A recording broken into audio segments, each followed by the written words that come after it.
Assalomu alaykum do'stlar, yaxshimisizlar? Charchamayapsizlarmi? Bizani darsimiz boshlaymiz bugun. Darslarimiz Jahon konsalting kanali orqali yozib borilyapti. Agarda sizlarga qanaqadir pulli darslar kerak bo'ladigan bo'lsa, Jahon konsaltingga obuna bo'lib, bizga adminga murojaat qilsanglar, biz sizlarni pulli darslarga qo'shib qo'yamiz. Bugungi darsimiz bizada Soveltay Hangugo kitobidan bo'ladi. Albatta, chunki biza harflarni tugatdik, ya'ni endi Soveltay Hangugo kitobiga o'tdik. Soveltay Hangugodan bo'ladi. Darslar endi bundan buyog'iga bepul darslarni kuzatib o'zingizlik ma'lumotdan olsanglar xursand bo'lamiz. Eslatib o'tamiz, bu darslar to'liq darslar emas, chunki bu tekin darslar hisoblanadi. Biz iloji boricha bu darslarni qilib boramiz, lekin bu darslar tekin darslar emas, tekin darslar, pulli darslar emas. Shuning uchun bu darslar to'liq yozib olinmaydi. Bugungi darsimiz Soveltay Hangugo kitobidan bo'ladi. Ko'rib turibsizlar.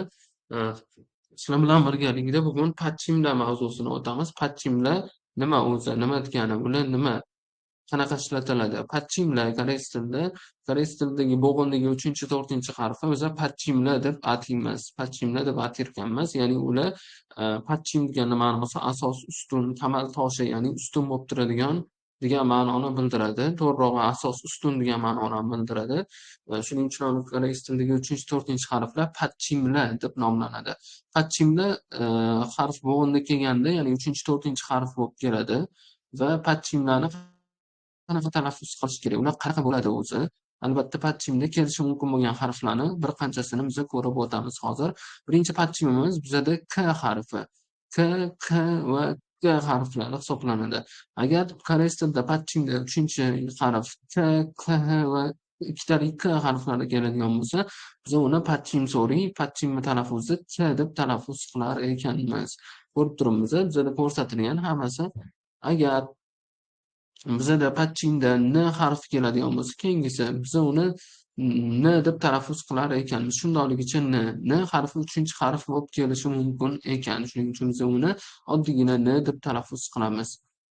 Keyingi patchimimiz bizada sal murakkabroq patchim hisoblanadi. Chunki bu patchimimiz juda ko'p harfni o'zining ichiga jamlagan, ya'ni 3, 4, 5, 6, 7 ta harfni o'ziga jamlagan patchim hisoblanadi. Bu qanaqa patchim deydigan bo'lsak, bu ko'rib turgan patchiminglar xuddi shunaqa patchimki, bu harflar patchimda keladigan bo'lsa, albatta bu T deb o'qiladi. Misol uchun T harfi patchimda kelsa ham T, TH harfi patchimda kelsa ham TH, T o'qiladi. S patchimi, ikkitalik S, Ch va Ch harflari ham patchimda keladigan bo'lsa, biz uni T deb talaffuz qilar ekanmiz. Quyida misollar berilgan: kot, pat, ot, itta, nat, kot, kiyut harflari berilgan. Xuddi shunaqa talaffuz qilsak bo'ladi. Pat deb talaffuz qilganimizda pat bo'ladi. Bu pat, ot, itta, nat, kot, kiyut degan ma'nosini bildiradi. Keyingi patchimimiz bizada real patchimi. Real, RL harfi. RL harfi ham patchimda keladigan bo'lsa, biz uni L deb talaffuz qilar ekanmiz. Ya'ni Soul degani Seul degani. Bundan keyingi patchim harfimiz bizada M harfi, mim harfi bo'ladi. M harfi, biz M harfini qanaqa ishlatishimiz mumkin ko'ramiz. Misol uchun 3-harf bo'lib kelyapti, patch pom bo'lib kelyapti. M shundayligicha M holicha talaffuz qilyapti. Hech qanaqa o'zgarmaydi. M patchimda keladigan bo'lsa, M deb talaffuz qilinadi. Pom degani bahor. Undan keyingi patchimimiz P va PH patchimlari hisoblanadi. PH patchimni ko'ryapmiz. P va PH patchimlari patchimda keladigan bo'lsa, ya'ni so'zda 3 yoki 4-harf bo'lib keladigan bo'lsa, albatta bular P deb talaffuz qilinar ekan. Ip, up deb talaffuz qilinadi. Undan keyingi patchimimiz in patchimi, NG patchim, to'g'rimi? NG harfi deymiz. Biz buni NG harfi patchimda keladigan bo'lsa, biz uni qanaqa talaffuz qilamiz? In, o'zini holicha NG deb talaffuz qilamiz. Hech qanaqa o'zgarishsiz qolmaydi.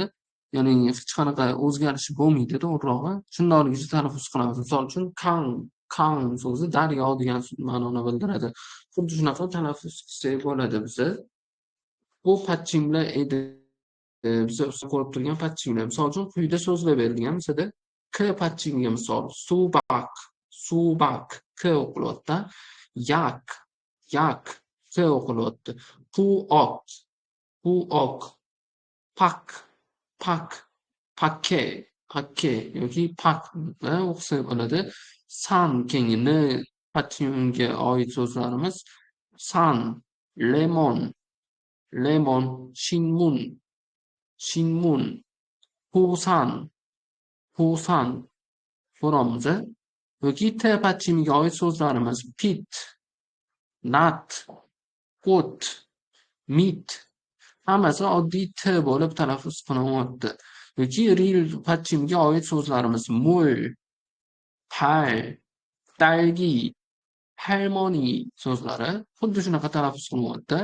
Yoki undan keyingisi kimchi, irim, omma, kompyuter hammasi m patchimga kelyapti. M ligicha talaffuz qilinyapti. Yoki p patchimiga misolimiz tip, chip, pap, sup, mu'rib xuddi shunaqa talaffuz qilinyapti. Keyingisi kon, 가방, 시장, 영화 xuddi shunaqa biza talaffuz qilsak bo'ladi. Va mana bu yoqda qo'shilishi, qanaqa yozilishi so'zlarni endi bularni o'tganmiz. Harflar qanaqa qo'shilib, qanaqa yozilishini.